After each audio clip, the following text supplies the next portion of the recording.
Science to look at the sky. मैं एक Hunter हूँ. What's inside a black hole?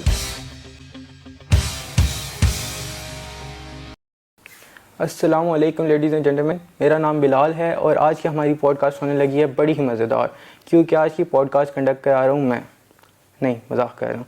आज हमारे साथ हैं डॉक्टर नरेश सर. अस्सलाम वालेकुम. वालेकुम अस्सलाम. कैसे हैं सर आप? अल्हम्दुलिल्लाह मैं ठीक ठाक. सर हमारी ऑडियंस के लिए अपना ज़रा सा एक इंट्रोडक्शन करा दें. ओके, मेरा नाम डॉक्टर नौरेज़ ताहिर है और मैं अभी रिसेंटली नस्ट के अंदर एज असिस्टेंट प्रोफेसर हायर हुआ हूँ. सो मेरी जो बैचलर्स है वो फैसलाबाद से है, मेरी पीएचडी जो है वो इटली से है और मैं नस्ट का ही ग्रेजुएट हूँ अपने एमफिल के अंदर. सर अपनी रिसर्च के बारे में थोड़ा हमें बता दें. मेरी जो रिसर्च है वो बेसिकली गैलेक्टिक हेलोज़ के ऊपर है. हम हंट करते हैं बियॉन्ड गैलेक्टिक डिस्क्स, कुछ ऐसे ऑब्जेक्ट्स को जो नज़र नहीं आते नेकेड आई से या टेलीस्कोप से, किसी भी तरीके से हम उन्हें देख नहीं सकते. तो मैं एक हंटर हूँ जो उनको हंट करता हूँ. ठीक हो गया, हंटर है. जैसे आपकी ना मैंने लिंक्डइन प्रोफाइल देखी थी, तो उस पे आपने एस्ट्रोलॉजी का लिखा था, एस्ट्रोनॉमी, ये जो 3-4 टर्म्स हैं, एस्ट्रोलॉजी, एस्ट्रोनॉमी, और इनमें मेन डिफरेंस क्या है? कि ये एक ही चीज़ है? एस्ट्रोलॉजी और एस्ट्रोनॉमी दोनों बहुत डिफरेंट हैं. सो बेसिकली एक को आप कह सकते हो कि नॉनसेंस है और एक को आप कह सकते हो कि साइंस है. नॉनसेंस कौन सी है?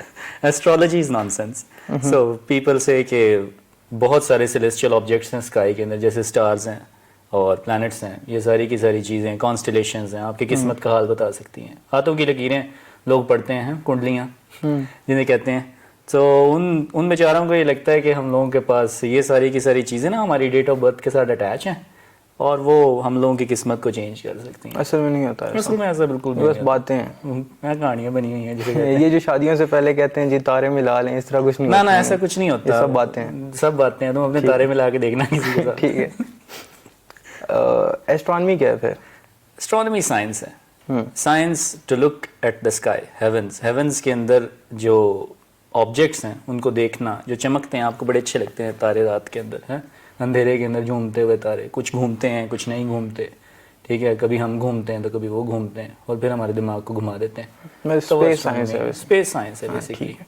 तो ये जो एंशिएंट एस्ट्रोनॉमी थी वो फिरौन के दौर की, उस दिन आपने जिक्र किया था हमारे साथ, वो इजिप्शियन एस्ट्रोनॉमी हो गया, और फिर ग्रीक के बारे में आपने जिक्र किया था. ज़रा उनके बारे में हमें थोड़ा हमारी ऑडियंस को भी बताएं. यार देखो, जब इंसान सिविलाइज्ड हो रहा था ना, सिविलाइजेशन के साथ साथ इंसान को अकल आई. इंसान ने साइंस की तख्लीक की और उस तख्लीक के अंदर एस्ट्रोनॉमी भी वजूद में आई थी. सो बेसिकली सीजन्स का कॉन्सेप्ट किसी को नहीं था. सो इजिप्शियन सिविलाइजेशन ने हमें सीजन्स का कॉन्सेप्ट देना स्टार्ट किया. फिर हमारे पास ग्रीक सिविलाइजेशंस आती हैं. एगोरा एक बहुत फेमस मार्केट है ग्रीक के अंदर, जहाँ पर लाइब्रेरी ऑफ अलेक्जेंड्रिया भी थी जो जला दी गई थी. ठीक, उस ज़माने के अंदर नाइट स्काई बहुत क्लियर होता था, पॉल्यूशन नहीं होती थी. ये जो लाइट पॉल्यूशन है, लाइट पोल्यूशन बिल्कुल भी नहीं होती थी. नाइट स्काई को ऑब्जर्व करते हुए ना लोगों ने देखा उस टाइम के कुछ ऐसे बड़े बड़े बुजुर्ग बैठे होते थे, पंचायत नहीं लगी होती बाहर, उस तरह की पंचायत लगी थी. उन्होंने कहा कि अच्छा कुछ चीज़ें घूमती हैं. उन्होंने उनको नाम दिया प्लैनेटेस या वॉन्डरर्स. वॉन्डरर्स जो वॉन्डर करते हैं स्काई के अंदर. एस्ट्रोनॉमी थोड़ी सी वजूद में आनी स्टार्ट की वहाँ से. उसके साथ साथ इन पैरेलल चाइनीज अपनी एस्ट्रोनॉमी कर रहे हैं, वो भी नाइट स्काई को देख रहे हैं, कंपासेस बना रहे हैं, सन डायल्स बन रहे हैं उसके बाद, और एस्ट्रोनॉमी ग्रो होती गई और हम मॉडर्न सिविलाइजेशन के अंदर आना स्टार्ट हो गए. वहाँ पर एस्ट्रोनॉमी जो है ना, अब वो मर्ज हो गई है फिजिक्स के साथ.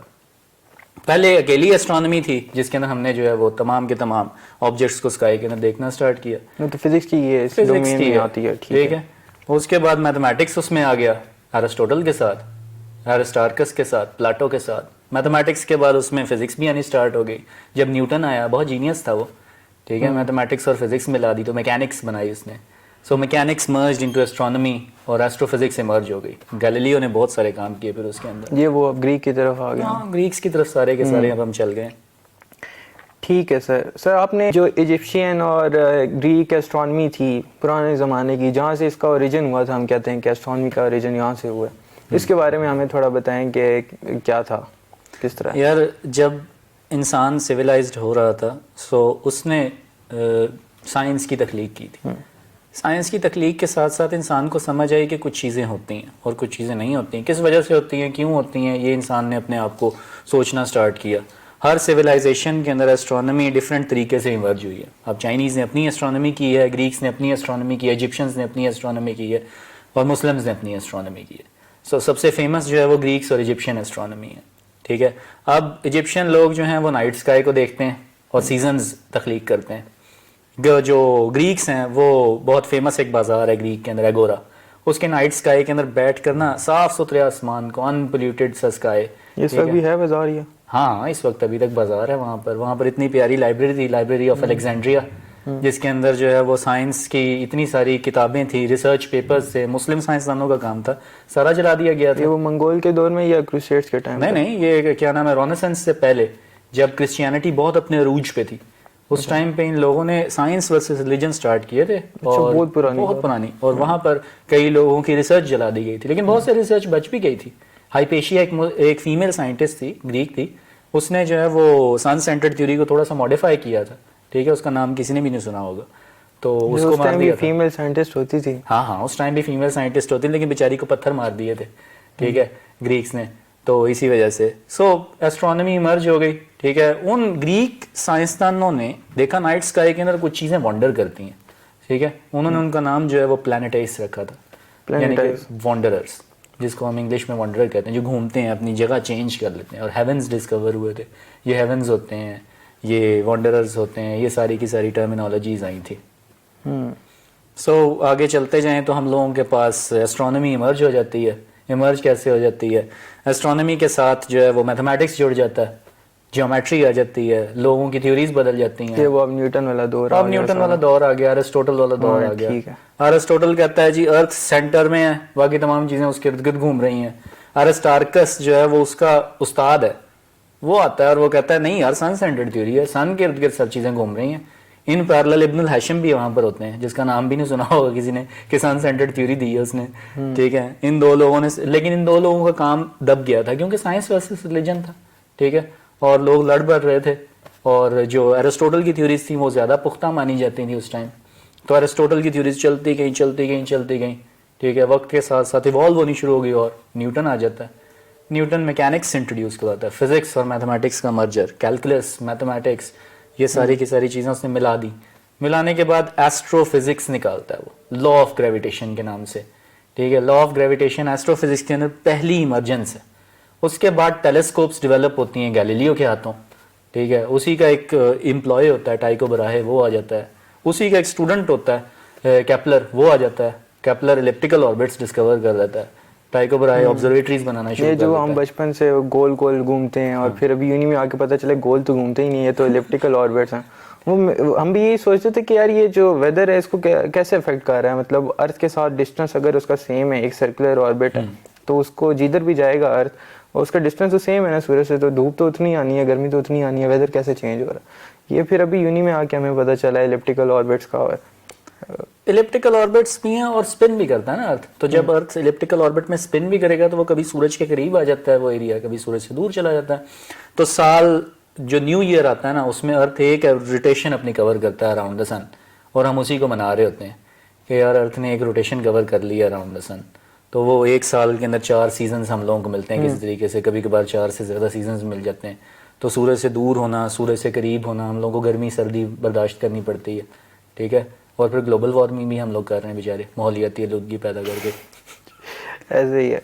अच्छा सर, मैं अक्सर सोचता हूँ कि जिस तरह मतलब कहते हैं कि फैब्रिक है ना जो स्पेस टाइम कंटिन्यूम है, उसके ऊपर अर्थ ऐसे स्पिन कर रहा है, तो मे बी क्योंकि हम साल कहते हैं स्पिन भी कर रहा है और रिवॉल्व भी कर रहा है सूरज के, एक कपड़े के ऊपर जिस तरह हम बॉल फेंक देते हैं, तो जिस तरह वो बॉल घूमती भी है, वो सर्कुलर भी मूव कर रही है और वो लीनियर मोशन भी उसका हो रहा है। इसी तरह अर्थ का भी सीन है कि मतलब कपड़े के ऊपर जिस तरह फैब्रिक के ऊपर घूम रही है। हाँ। या नहीं, उसमें डिफरेंट है? नहीं, वो एक स्पेस टाइम फैब्रिक में है, जिस स्पेस टाइम फैब्रिक में सन भी है, ठीक है। अब सन बड़ा है, उसका कर्वेचर ज्यादा होगा अर्थ की निस्बतन, ठीक है।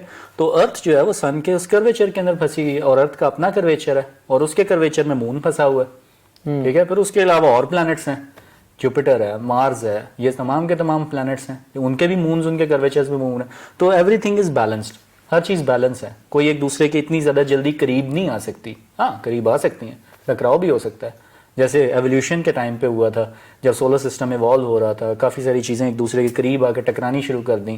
ठीक है, तो इसी तरीके से कुछ साल बाद हम लोग भी शायद क्या नाम है किसी और प्लैनेट के साथ टकरा जाएं, आपका मार्स के साथ टकराव हो जाए उस सिलसिले के अंदर। डराएं तो ना।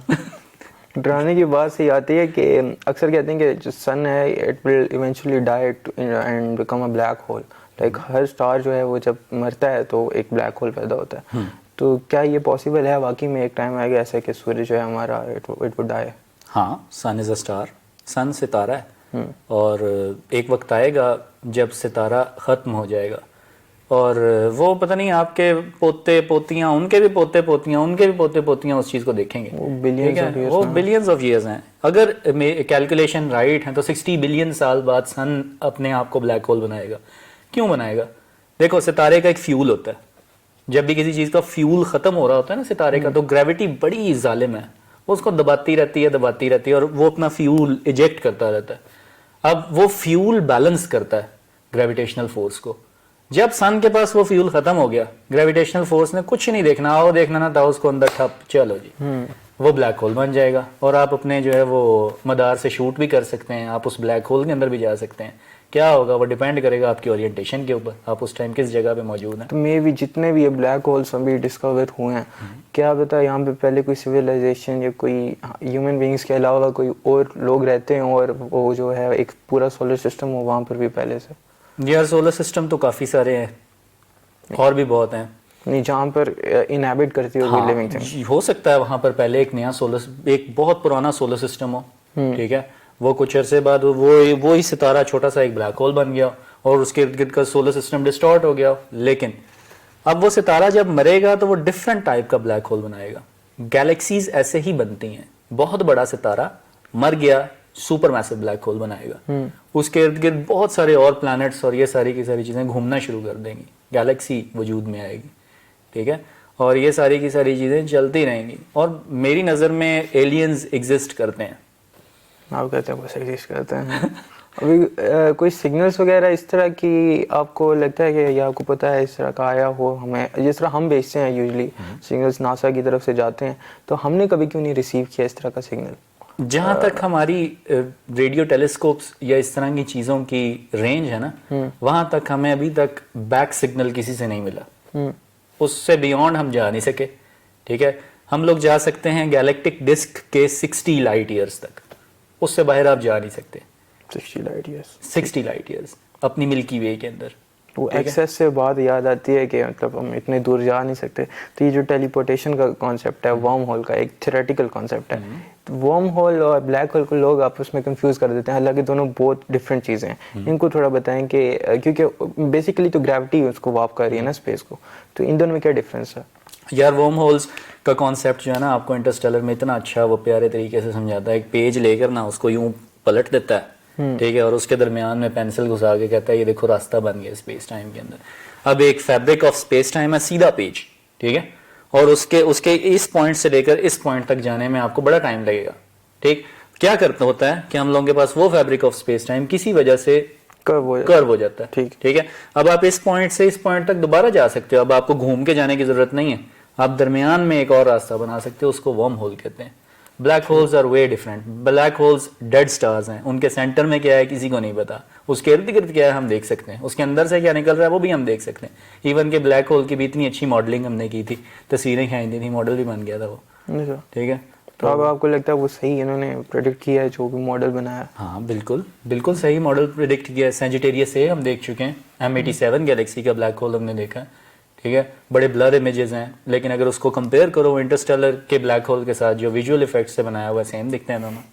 तो इस पे आ ही गए हम अगर थ्योरेटिकल चीज़ों पे, तो ये जो स्ट्रेंजर थिंग्स अभी एक शो चला है, काफ़ी टाइम हो गया, अभी मेरे ख्याल है उसका सीजन 5 के 6 भी आना है, उसमें वो पैरेलल यूनिवर्स का एक कॉन्सेप्ट देते हैं कि यू नो हर चीज़ का एक नेगेटिव चीज़, डार्क एनर्जी का ना, वो एक डार्क है, हालांकि डार्क एनर्जी और चीज़ है, लेकिन वो जो फिक्शन में दिखा रहे हैं समझ रहे हैं कि वो पैरेलल यूनिवर्स जो है वो डार्क एनर्जी से बने। डार्क मैटर, डार्क एनर्जी और ये जो पैरेलल यूनिवर्स का कॉन्सेप्ट है, आप इसको थोड़ा एक्सप्लेन करें, इनको डिफ्रेंशिएट करें लोगों के लिए, क्योंकि हमें तो वो डार्क से बस फिक्शन माइंड में आती है ना, पता नहीं क्या होगा इसमें कोई, आपको क्या लगता है क्या? यार देखो, जो साइंस बड़ी ही प्यारी चीज़ है। जो चीज़ आपको नहीं मिलती ना, हम कहते हैं वो डार्क है। ठीक है, जो चमकती है हम कहते हैं ये शाइनिंग ऑब्जेक्ट्स हैं। तो डार्क मैटर बेसिकली एक ऐसा मादा है जो इमिट नहीं करता किसी भी फ्रीक्वेंसी बैंड में, आप उसे देख ही नहीं सकते। ठीक है, जब किसी चीज़ को, हाँ, जब किसी को देख नहीं सकते तो आपको क्या पता वो किस जैसी दिखती है। जिन्नात हैं यहाँ पर, है ना? ठीक है, तो डार्क मैटर भी समझो जिन्नी है। हमें पता नजर नहीं आता, हमें पता है वहां पर है। क्यों पता है? क्योंकि यूनिवर्स एक्सपैंड कर रहा है। ठीक है, यूनिवर्स की डेंसिटी आप कैलकुलेट कर सकते हो, यूनिवर्स का मास कैलकुलेट कर सकते हो। 75% of the universe consist of dark energy. 75। Ordinary matter सिर्फ 5% है, सिर्फ 5% ऑर्डिनरी मैटर। ये शाइनिंग ऑब्जेक्ट्स, इतनी बड़ी बड़ी गैलेक्सी, सितारे, ये सिर्फ 5% कैरी करते हैं, इवन कि हमारा वजूद भी। ठीक है, उसके अंदर। और बाकी तमाम की तमाम यूनिवर्स भरी हुई है डार्क एनर्जी से और डार्क मैटर से। इसकी कंपोजिशन क्या है? Nobody knows. ये किस जैसा दिखता है? Nobody knows. हाँ, इसको हम डिस्टिंग्विश कर सकते हैं। लोगों ने डार्क मैटर देखा, बैरियोनिक और नॉन बैरियोनिक, दो पार्टिकल्स अलग अलग। ठीक है, उनको भी डिस्कवर कर लिया। अब बैरियोनिक क्या है, नॉन बैरियोनिक क्या है, वो नहीं किसी को भी पता कहाँ मौजूद है। अच्छा चलो, अगर पता भी लग जाए तो हमें आधे बैरियॉन्स नजर आ जाते हैं और आधे बैरियॉन्स हमें नजर ही नहीं आते। अब वो भी एक मिस्ट्री खुल गई। ठीक है, जितने कट्टे खोलते रहोगे उतने कट्टे खुल जाएंगे। तो ये सारे का सारा काम होता जा रहा है यहाँ पर। वो डार्क एनर्जी वो है जो उसको फोर्स कर यूनिवर्स को एक्सपैंड करने में। बिल्कुल, यूनिवर्स को एक्सपैंड करने में डार्क एनर्जी बहुत अच्छा किरदार अदा कर रही है। आइंस्टाइन का बिगेस्ट ब्लंडर ऑफ लाइफ है उसका आइंस्टाइन फील्ड इक्वेशंस के अंदर वो लैम्डा कांस्टेंट। अच्छा, आइंस्टाइन से भी ब्लंडर हो सकता है? हाँ, आइंस्टाइन ने उसको खुद कहा ये biggest blunder of my life है, लेकिन वो लैम्डा डार्क एनर्जी देता है। जब आइंस्टाइन को ये लगता था यूनिवर्स स्टैटिक है, लेकिन हबल ने ये प्रूव कर दिया कि यूनिवर्स एक्सपैंड कर रहा है, तो आइंस्टाइन ने ब्लंडर मारा लैम्डा डालने का अपनी इक्वेशंस में और यूनिवर्स को एक्सपैंडिंग प्रूव कर दिया अपनी फील्ड इक्वेशंस से। एक्सपेंशन की बात हुई है तो मुझे याद है एक कुछ टाइम पहले ना 3rd सेमेस्टर में मेरा थर्मोडायनेमिक्स का एक कोर्स था। तो उसमें मैंने सर से पूछा, हम क्लोज सिस्टम ओपन सिस्टम जो बेसिक थर्मोडायनेमिक्स है समझ रहे थे कि मैटर जो है अगर इंक्रीज हो रहा है तो वो ओपन सिस्टम है, सिर्फ एनर्जी है तो वो क्लोज सिस्टम है, कुछ भी नहीं है तो वो आइसोलेटेड सिस्टम है। तो यूनिवर्स एक्सपैंड कर रहा है एज अ होल, यूनिवर्स एक ओपन सिस्टम है, क्लोज सिस्टम या आइसोलेटेड सिस्टम है? क्योंकि एक्सपैंड तो कर रहा है, मास इंक्रीज हो रहा है। बड़ा अच्छा सवाल है ये भी। फ्रीडमैन ने तीनों यूनिवर्सेस एक्सप्लेन किए हुए हैं, ओपन, क्लोज्ड और फ्लैट, और इनकी एंडिंग भी आपको बता दी है कि ओपन होगा तो ऐसे एंड होगा, फ्लैट होगा तो ऐसे एंड होगा, क्लोज्ड होगा तो ऐसे एंड होगा। Big crunch, big bounce, big expansion, आपको तीनों चीज़ें एक्सप्लेन की हुई हैं। हाँ, अब हमारा कॉन्सेप्ट पता है क्या है? जो ऑब्जर्वेशंस ये कहती हैं यूनिवर्स जो है वो क्लोज्ड है। ठीक है, ऑब्जर्वेशंस ये कहती हैं, लेकिन अभी भी किसी को नहीं पता कि यूनिवर्स ओपन है, क्लोज्ड है। फ्लैट तो हो नहीं सकता।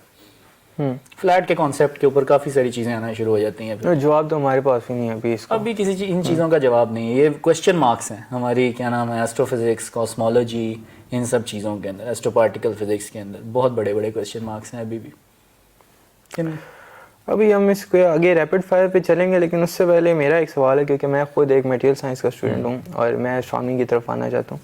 तो एक इलॉन मस्क ने कुछ टाइम पहले ट्वीट किया था जब मैंने यूनी में एडमिशन लेना था। उसने कहा था कि you take material science 101 and you won't regret it, and astronomy 2। तो इन दो फील्ड्स का इसने जिक्र किया था। क्या आपको वाकई में प्रैक्टिकली लगता है? क्योंकि अगर पाकिस्तान में देखें तो मटेरियल साइंस की तो जॉब ही नहीं है, और बाहर जाएँ तो हम कहते हैं बहुत जॉब्स हैं। एस्ट्रोनॉमी के तो यहाँ पे स्कोप ही नहीं है। मेरे ख्याल से सिर्फ एक IST है जो इस पर थोड़ा फोकस कर रही है, उसके अलावा तो कुछ भी नहीं। तो आप इसको प्रैक्टिकली पाकिस्तान के लिहाज से और इंटरनेशनल मार्केट के लिहाज से किस तरह देखते हैं इस फील्ड को? यार, मैं इन दोनों फील्ड्स को बहुत अच्छा समझता हूँ। अगर आपके पास मटेरियल साइंसेस है, आप कुछ भी कर सकते हो उसकी एक्सपर्टीज। क्यों?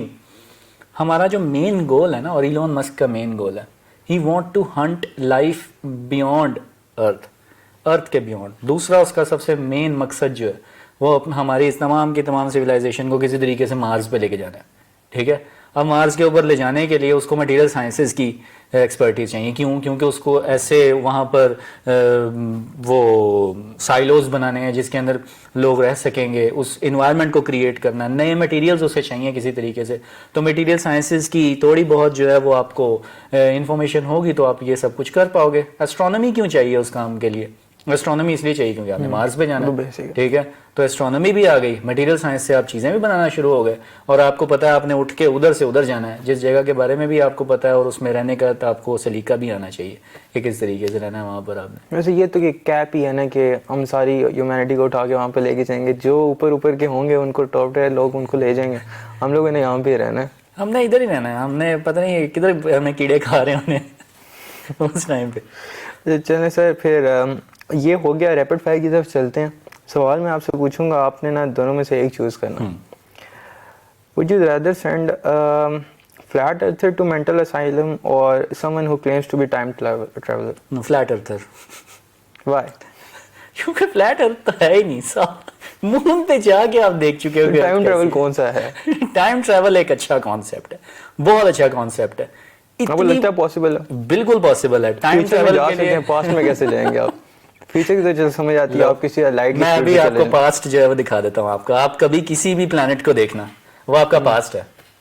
हाँ ये बात है, आप देख सकते हैं लेकिन जा तो नहीं सकते ना। उस प्लैनेट पे चले जाओ, आपको इधर का पास्ट नजर आना शुरू हो जाएगा। लेकिन ये हमारी ऑडियंस को बता भी दें कि किस तरह पास्ट है, क्योंकि वो लाइट लेट ट्रैवल कर रही है, वो जो कॉन्सेप्ट है। लाइट बिल्कुल लेट ट्रैवल कर रही है, और हमारे तक पहुंचने में उसे इतना टाइम लगता है कि हमें अपना पास्ट नजर आ रहा होता है। ये जितने स्टार्स हैं ये सारे बेसिकली पाथ में हो सकते हैं, वो भी तक मार के ब्लैक होल बन गए हो, हमें लग रहा है कि स्टार है। सुपरनोवाज हो चुके हो वहां पर, ऐसे तबाह बर्बाद हो चुके हो कई सितारों के लिए। तो यहाँ पर अभी डायनासोर्स का जमाना चल रहा होगा, ठीक है। तो अभी हम डायनासोर के ज़माने में जी रहे हैं उनके लिए। हाँ वो देख रहे होंगे कि डायनासोर हैं यहाँ पे। हाँ। तो अच्छा, एक थोड़ा डार्क मैटर के बारे में हमने बात की, तो एक डार्क ह्यूमर वाला भी सवाल आ गया। Who would win a 200 metre race, Marie Curie या स्टीफन हॉकिंग? मेरे ख्याल से स्टीफन हॉकिंग जीत जाएंगे। सर हमें लोग मिसोजिनिस्ट कहेंगे। मोटर लगी हुई है ना, उन्होंने मोटर को ऐसे रखना है, और उन्होंने मैरी क्यूरी से पहले पहुंच जाना। उसने तो 150 मीटर में थक जाना, वो 200 मीटर चल जाएगा। अच्छा, would you rather solve the mystery of pyramids of Egypt या बर्म्यूडा ट्रायंगल? ये भी बड़ा अच्छा सवाल है। मेरी नज़र में बर्मुदा ट्रायंगल एग्जिस्ट ही नहीं करता, पहली चीज़ तो ये। तो मैं पिरामिड्स की मिस्ट्री सॉल्व करने की कोशिश करूंगा किसी ना किसी तरीके से। क्यों नहीं एग्जिस्ट करता मतलब? यार बर्मुदा ट्रायंगल के ऊपर बहुत लंबी बहस है। एक बंदा है जिसने यूट्यूब चैनल पे उसकी एक वीडियो अपलोड की थी कुछ साल पहले, हकीकत कि जी जहाज गायब हो गया है, और कुछ ही सालों बाद वो सेम चैनल के ऊपर अपलोड कर रहा है कि मैं आज बर्मुदा ट्रायंगल में फिर। वो हमारी यूट्यूब चैनल पे हम पे केस ना कर दें, हमें ये डिफेम करें। अच्छा आगे चलते हैं। Who is responsible for nuclear armed world, Einstein या ओपनहाइमर? ये मजे का सवाल है। आई वुड से ओपनहाइमर, क्योंकि ओपनहाइमर ने जो है वो चीज़ों को इम्प्लीमेंट कर दिया था। लेकिन आइंस्टाइन ने चीज़ें बना ज़रूर दी थी, पर उसने इम्प्लीमेंट नहीं किया था, उसने सोचा ज़रूर था इन चीज़ों को। ये तो ऐसे है जैसे मैं आपके आगे बिरयानी रख दूं, खाना खानी नहीं है, बस पड़ी है, अच्छी अच्छी छेड़ना नहीं है।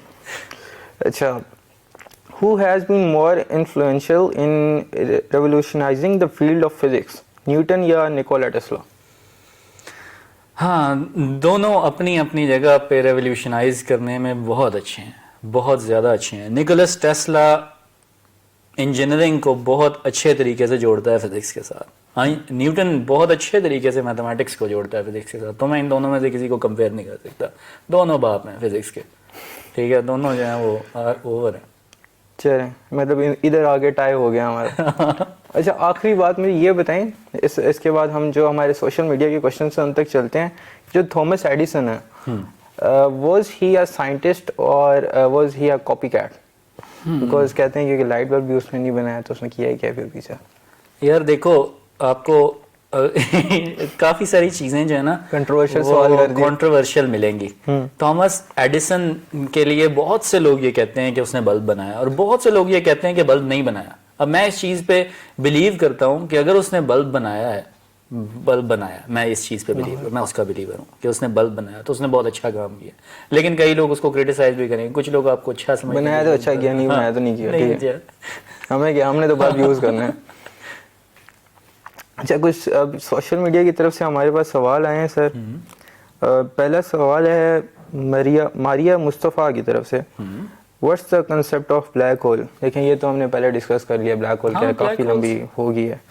अगला सवाल है Uzafa Naeem, did humanity come on earth on a meteor? Humanity meteor के ऊपर, अर्थ के ऊपर आई थी? लो, ये बड़ा बहुत ही खूबसूरत सवाल है। आपकी बॉडी में सबसे ज्यादा कंपोजिशन कार्बन की है, ऐसा ही है ना। सितारों में सबसे ज्यादा कंपोजिशन जो है वो वाटर की कार्बन नहीं है की सर? हाँ? हमें बड़ा पानी से बने हैं हम ज्यादा। हम मिट्टी से बने हैं यार। मिट्टी से। हमें बताते हैं 70% वाटर है सर, ये क्या है जो आपकी आप- बोन्स में कार्बन है, अच्छा ठीक है, आपके ब्लड में कार्बन है, ठीक है, पानी तो एक साइड पे छोड़ो ना। ये कार्बन जो है ना, इसको स्टारडस्ट बोलते हैं, ठीक है। आप सितारों से आने वाली मखलूक हैं जो इस दुनिया पे इवॉल्व हुई हैं। So I am a kind of believer of theory of evolution, जिसमें मल्टी सेलुलर ऑर्गेनिजम्स बनते हैं, ठीक है। फिर उसके बाद बहुत ही गर्म हो जाता है अर्थ, फिर बहुत ही काइंड ठंडा ऑफ हो जाता बिलीवर, है। एग्जैक्टली बिलीवर नहीं है। मैं ना काइंड ऑफ बिलीवर हूँ मैं। वो जो हम मिट्टी की बात करते हैं कि इस मिट्टी से इंसान को बनाया गया, वो स्टार डस्ट है, वो जो मीटियोर से आई। टिपिकली स्टारडस्ट है। तो ठीक है। यस, वो भी राइट हो सकता है कि हम मीटियोर से निकले होंगे, क्योंकि मीटियोर स्ट्राइक भी तो किया था हमारी अर्थ के साथ। क्योंकि इन्होंने ऑडियंस आप पे अटैक कर दे, ये क्या कह रहा है, ये तो एवोल्यूशन में बिलीव कर। अच्छा, was the big bang an explosion और expansion of space time? Usama Shafiq की तरफ से। देखो, जो बिग बैंग है ना, एक जैसे कहते हैं ना, जब बिग बैंग का नाम लिया जाता है ना, it's like an explosion, then it expanded. वो एक्सपैंड हुआ था। बिग बैंग एक लतीफ़ा है, मजाक किया है वो साइंटिस्ट के साथ, किसी और साइंटिस्ट ने, मैं दोनों का नाम नहीं लेना चाहता, फिर लड़ाई हो जानी है, ठीक है।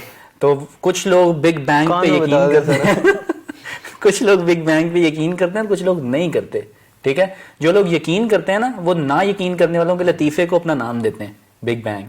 सो it is an explosion then an expansion, दोनों है। वो पहले मेरे ख्याल है explode वो होता है। ये बात करना चाह रहे कि बस कोई छोटी सी स्पेस टाइम थी और वो एक्सपैंड हुई है, वो फट गया, expand हो गई है, वो बैठ गया। मतलब एक्सप्लोजन एक्सपेंशन एक ही चीज़ है, दोनों ही चीज़ें हाँ। हुई हैं। ठीक है, तो आगे Haram Nasir, are we real और just part of some simulation being certain unforeseen future? बहुत ही फिलोसॉफिकल सवाल है, बहुत philosophical. I believe we are real, ठीक है। आई बिलीव हम रियल हैं, ये जो चीज़ें हमने बनाई हैं ये रियल हैं, ठीक है। जब आप ख़त्म हो जाएंगे और क्वांटम लेवल पे जाएंगे, फिर आप देखेंगे कि आपको क्वांटम वर्ल्ड कैसा लगेगा, ant man and the wasp वाला। ये बंदा अकेला बैठा होता है और कोई काम नहीं करना, क्या पता मैं किसी गेम का पार्ट हूँ, मुझे किसी सॉफ्टवेयर इंजीनियर ने बनाया। अच्छा, how many years will it take for teleportation to happen? Teleportation तो हुई है, हमने सब एटॉमिक पार्टिकल्स टेलीपोर्ट किए हैं कुछ अर्सा पहले।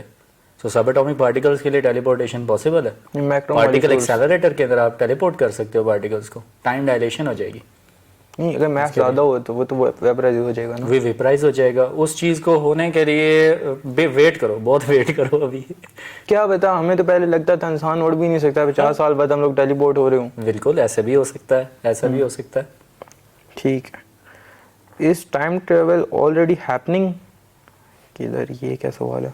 टाइम ट्रैवल ऑलरेडी हैपनिंग, हाँ, सितारों के लिए हो रहा है ना, बताया तो है। हाँ, बस हम देख सकते हैं टाइम ट्रेवल कर टाइम सकते ट्रैवल हैं। को आप देख रहे हो। What's inside a black hole? What's inside a black hole? Singularities, violation of physics laws, physics के तमाम लॉज की वायोलेशन। आई बिलीव अगर एक इंसान को ये पता लग जाए ना ब्लैक होल्स की इनसाइड में क्या है, वो तमाम मिस्ट्री सॉल्व कर लेगा यूनिवर्स की।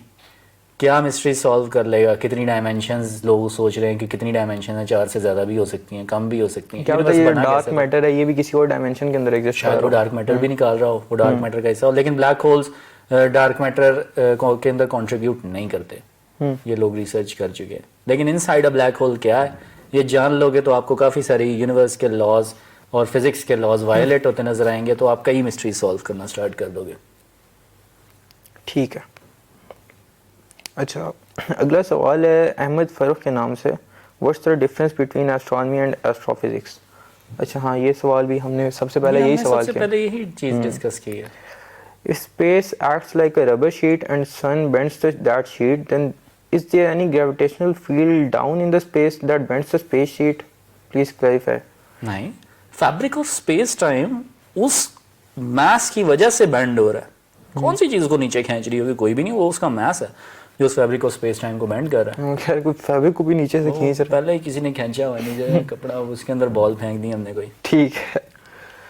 अच्छा, आयशा हाशमी की तरफ से अच्छा चलें ठीक है, बस यही सवाल है सर हमारी तरफ से।